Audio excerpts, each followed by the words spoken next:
उम्रे दराज मांग कर लाए थे 4 दिन, 2 आरजू में कट गए, 2 इंतजार में। कहते हैं कि अगर तुम्हें भगवान को हंसाना हो तो उसे अपना प्लान बता दो, पर तब ये सब थोड़ी ना पता था। अब 19-20 साल की उम्र ही ऐसी होती है।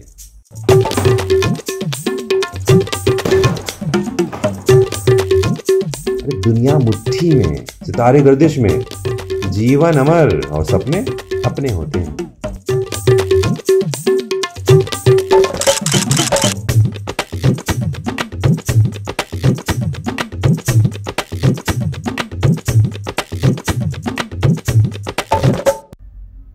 फिर एक दिन तुम बड़े हो जाते हो।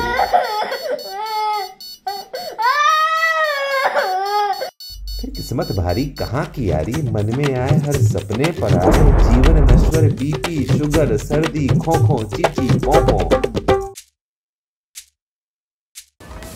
पर फिर एक दिन इस अमर जीवन के आधे पड़ाव पर तुम्हें एक जानी पहचानी मधुर आवाज सुनाई देती है। Incoming voice call from Baggy Bye.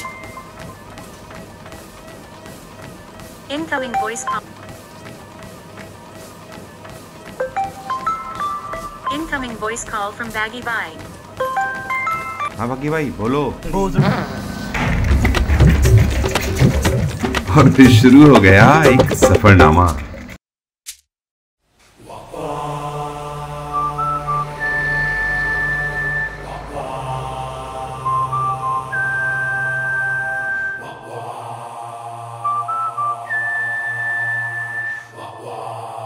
Anil अभी आज इवनिंग में आ गया है और बाकी के फ्रेंड्स आ रहे हैं। परसी आ रहा है गुजरात से, रतलाम से दीपक और रवि आ रहे हैं, भोपाल से अमित आ रहा है, रीवा से ऋतुराज आ रहा है और शैलू आ रहा है देहरादून से।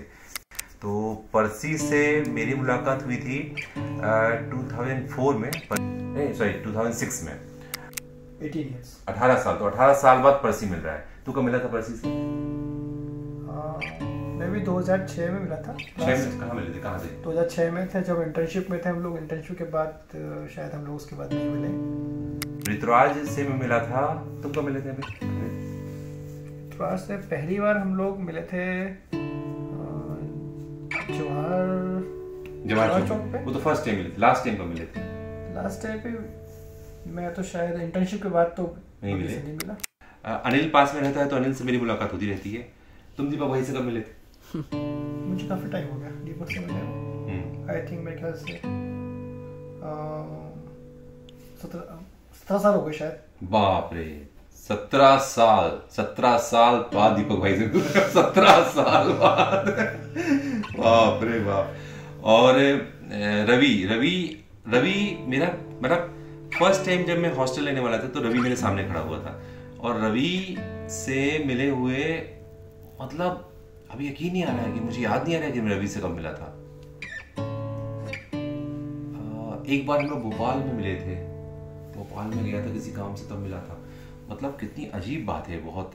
तो अमित से मैं मिलता हूँ, अनिल से मिलता हूँ मैं, बाकी जितने भी लोग हैं सबसे मिले हुए अब वही दिख रहा है, हम लोग ताली बजा रहे हैं।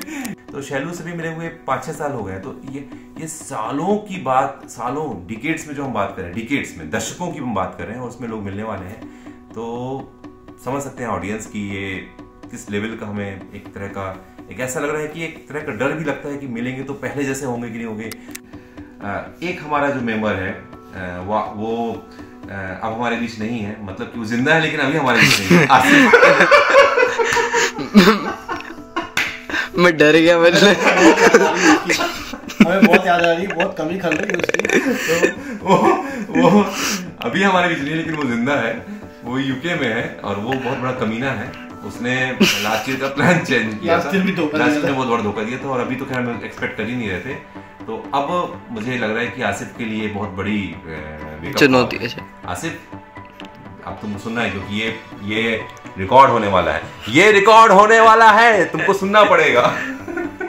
क्यों? आपको आसिफ से मिले थे? काफी, आसिफ से भी मिले हुए काफी टाइम हो गया। उन सभी में सेम टाइम हुआ है, क्योंकि उसके बाद मैंने आई थिंक मैंने भोपाल छोड़ दिया था 2007 के बाद। तो भोपाल छोड़ दिया था मैंने, क्योंकि हम लोग गवर्नमेंट जॉब चले गए थे। उसके बाद शायद 6 महीने के बाद गवर्नमेंट जॉब करने के बाद फिर हम लोग निकल गए थे वहाँ से। मोस्ट ग्वालियर में जाने के बाद तो फिर उसका मुलाकात कम होती चली गई। एक आधी बार मिले होंगे, शादी में मिले थे बस। कभी कभी सपना सा लगता है कि शायद अभी हम जा रहे हैं या सो के उठे में सपना टूट जाएगा। देखते हैं, सच तो हो गया है, बाकी मिलने का पता चलेगा कौन कैसा अनुभव करता है डिटेल में बताएंगे। सच कहूं तो मैं थोड़ा नर्वस हूँ। सब तो बदल गए होंगे ना, न जाने कितना हंसना है, कितना रूठना। मन में गिले शिकवे भी तो होंगे, कुछ ना कुछ तो अंदर छिपा रखा होगा। कुछ आम होगा, कुछ खास, कुछ खट्टी मीठी यादें होंगी, कुछ मन की भड़ास।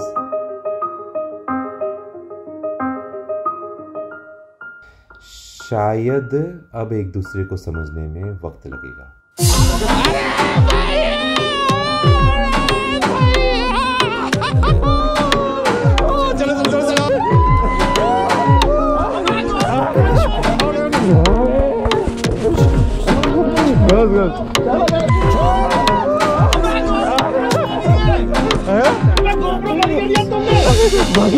बंद हो गया। अरे दीपक कुमार क्या बंद हो गया?